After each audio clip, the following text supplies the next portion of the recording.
Assalamualaikum warahmatullahi wabarakatuh. Nama saya Ana Yuniarti. Saya salah satu mahasiswi dari Universitas Muria Kudus dari Fakultas Ekonomi dan Bisnis. Di sini saya berprofesi sebagai seorang guru.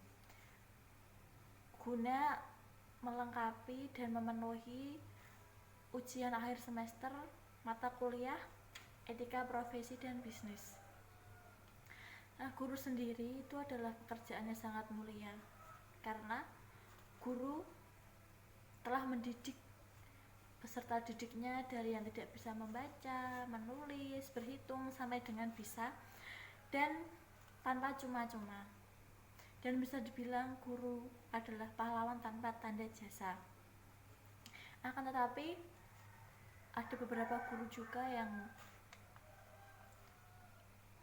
telah melanggar kode etiknya sebagai seorang guru, seperti seorang guru itu menampar muridnya, menendang, bahkan ada yang memukul sampai dengan meninggal. Dan ada sebuah kasus, yaitu kasus pelanggaran kode etik hanya gara-gara batik. Siswa SMA Ternate tewas di tangan guru. Guru merupakan pekerjaan mulia tanpa tanda jasa. Sosoknya terhormat dan disegani, lantaran dianggap sebagai gudang ilmu. Berbeda halnya dengan yang terjadi di Ternate, Provinsi Maluku Utara. Seorang guru honorer berinisial FS disangka memukul siswanya, yaitu Yusran Hasan, menggunakan kayu hingga meninggal dunia. Yusran duduk di kelas 11 di SMA Negeri 7 Kota Ternate. Alasan FS memukul anak didiknya tersebut hanya karena dia tidak memakai seragam batik sesuai perintah para guru. Yusran dipukul FS dengan menggunakan mistar kayu hingga terjatuh dan mulutnya mengeluarkan busa. Peristiwa itu terjadi saat apel pagi pukul 7:30 waktu Indonesia Timur di halaman sekolahnya. Selepas kejadian itu, polisi langsung menangkap FS, lantas digelandang ke Mapolres Ternate. Setelah itu dia ditahan. Setelah diperiksa, FS ditetapkan sebagai tersangka. Polisi menyatakan menjerat dia dengan pasal berlapis.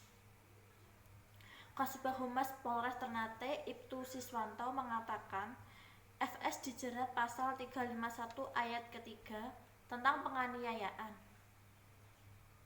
dan pasal 81 soal perlindungan anak. Ancaman hukumannya maksimal 9 tahun penjara. Menurut Siswanto, awalnya FS menampar Yusran. Setelah itu, Yusran sebenarnya hendak membalas perbuatan sang guru. Namun FS langsung memukulnya lagi dengan menggunakan mistar kayu dan tepat mengenai bagian kepala korban. Alhasil Yusran mengalami luka di bagian bawah mata kiri dan di kepala sebelah kiri. Siswanto mengatakan setelah FS memukul Yusran menggunakan mistar kayu, korban langsung merasa pusing dan dari hidungnya mengeluarkan darah. Setelah itu, Yusran dilarikan ke puskesmas kecamatan terdekat. Namun nyawanya tidak terselamatkan. Penyidik Polres Ternate telah memeriksa sebanyak 4 saksi terkait kejadian itu. Mereka adalah Mina Hai, Mahmud, Samina Yusri, Bambang Irwan, dan Andi Hiryanto, seluruh merupakan rekan korban. Sekretaris Kota Ternate Tauhid Sulaiman meminta FS segera dipecat, sebab menurut dia, tindakan dilakukan FS sudah masuk ke ranah hukum. Perbuatannya kriminal, berarti dia berhadapan dengan hukum. Langkah yang dilakukan Diknas yakni memecat dan yang bersangkutan karena hal ini berkaitan dengan nyawa. Kata tauhid. Sementara itu, Wali Kota Ternate Idrus Assegaf mengancam tindakan dilakukan FS senada dengan tauhid. Dia pun meminta FS dipecat. Tindakan yang dilakukan guru tersebut sangat tidak berperi kemanusiaan. Karena bagaimanapun guru adalah pendidik saya. Saya meminta agar Dinas Pendidikan segera memberikan sanksi tegas pada oknum guru yang bersangkutan, kata Idrus. Seharusnya kita sebagai seorang guru harus bisa mengayomi, mendidik peserta didiknya agar menjadi lebih baik dan menjadi anak-anak yang pintar dan berteladan. Dan di sini saya akan menyampaikan materi kode etik profesi akuntansi di Indonesia, yaitu profesi akuntan. Akuntan yang bekerja pada departemen atau bagian akuntansi sering disebut juga sebagai akuntan manajemen. Tugas pokok akuntan manajemen di dalam organisasi antara lain: 1. Melakukan proses pencatatan transaksi keuangan.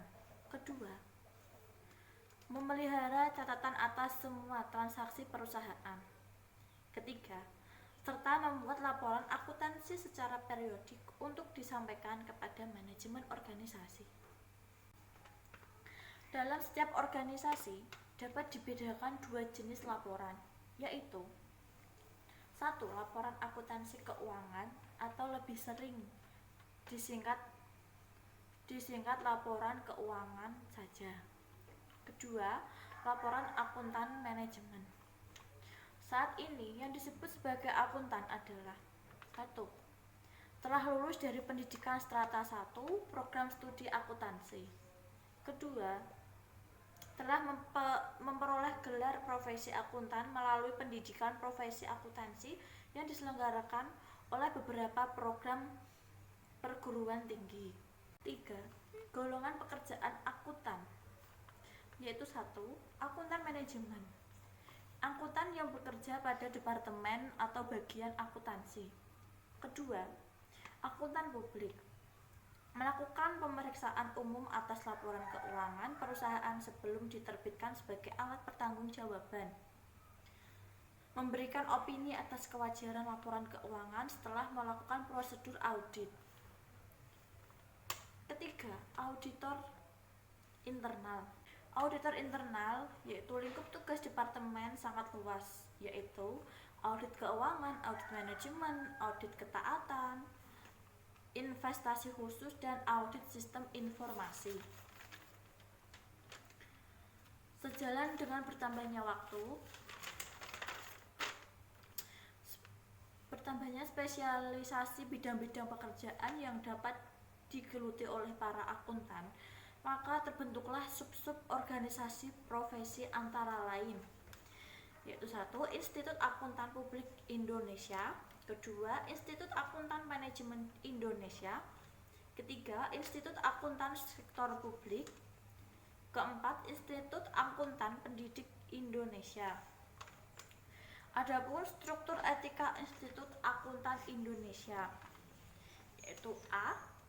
Kredibilitas. Masyarakat membutuhkan kredibilitas informasi dan sistem informasi. B. Profesionalisme. Diperlukan individu yang dengan jelas dapat didefinisikan oleh pemakai jasa akuntan sebagai profesionalisme di bidang akuntansi. C. Kualitas jasa. Keyakinan bahwa semua jasa yang diperoleh dari akuntan diberikan dengan standar kerja tertinggi. D. Kepercayaan. Pemakai jasa akuntan harus merasa yakin bahwa terdapat kerangka etika profesional yang melandasi pemberian jasa oleh akuntan. Adapun prinsip etika IAI yaitu Institut Akuntan Indonesia. Saat ini kode etik IAI yaitu disahkan pada Kongres IAI 7 tahun 1998, terdiri atas 8 prinsip-prinsip, yaitu 1. Tanggung jawab profesi, kedua kepentingan publik, ketiga integritas, keempat objektivitas, kelima kompetensi dan kehati-hatian profesional, keenam kerahasiaan, ketujuh perilaku profesional, dan kedelapan standar teknis. Sekian materi dan penjelasan dari saya.